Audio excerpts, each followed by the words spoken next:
Hello, I'm Phillip Taylor.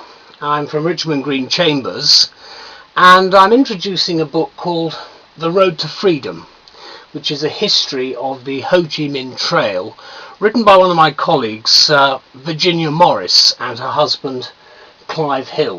It's a fascinating book, well worth reading. It's got some very interesting colour photographs in it, and you really do feel that you're in this particular part of Southeast Asia. What I've done is I've called the book a travel book with a difference. It's available in a detailed written book review on the internet, on many sites which you can find. What I've said, it's an interesting and exciting travel book for both military historians, and it actually gives a very useful addition to the history of a turbulent time during the Vietnamese War itself and the construction of this trail. What we've got here is a person and her husband who took the photographs, who's written the book because she has a detailed local knowledge of what they've actually seen during their travels together. Now, I lived through the times described and I remember them well, and I have obviously personal links with Vietnam, and I'm also a person who served in the armed forces, so I'm very familiar with, from the USAF forces that I've served with, the understanding of what went on, but I look at it of course from a particular point of view. The Ho Chi Minh Trail was of course a decisive factor in the defeat of the United States forces during the conflict, and at its peak, over 16 years, the trail ran through North and South Vietnam, Laos and Cambodia. And despite massive bombing, the American efforts failed to prevent essential goods reaching the North Vietnamese army. What's important about this book is the attention it pays to detailed research, the places photographed and visited, and the people interviewed.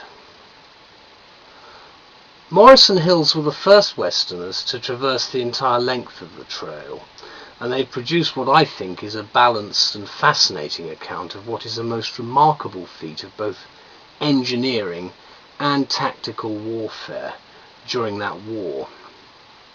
Virginia describes the trail as one of North Vietnam's greatest military achievements, and that's certainly the case.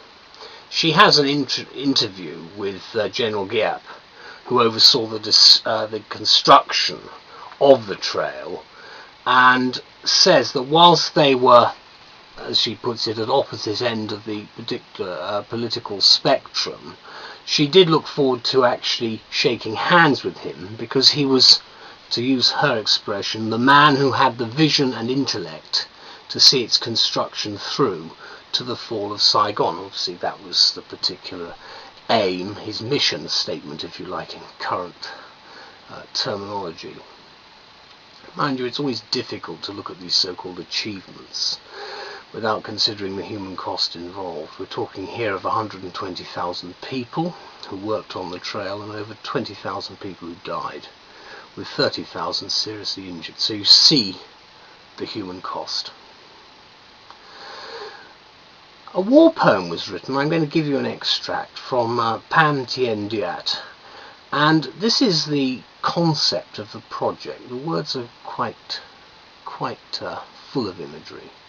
The sound of the slow drawing from water pipes, the great sounds of trucks heading along the road in the battle zone, the sound of bombing seemed so small. You get a feel for the massive endeavour that we're talking about here. In this short review I can't do that much justice to this scholarly and highly original work.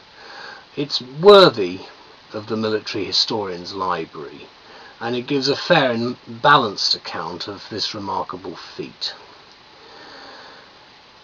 I think it's important for one other reason, and that is, with all the excitement of a travel book, it's actually haunted by the ghosts of those who created Ho Chi Minh's trail.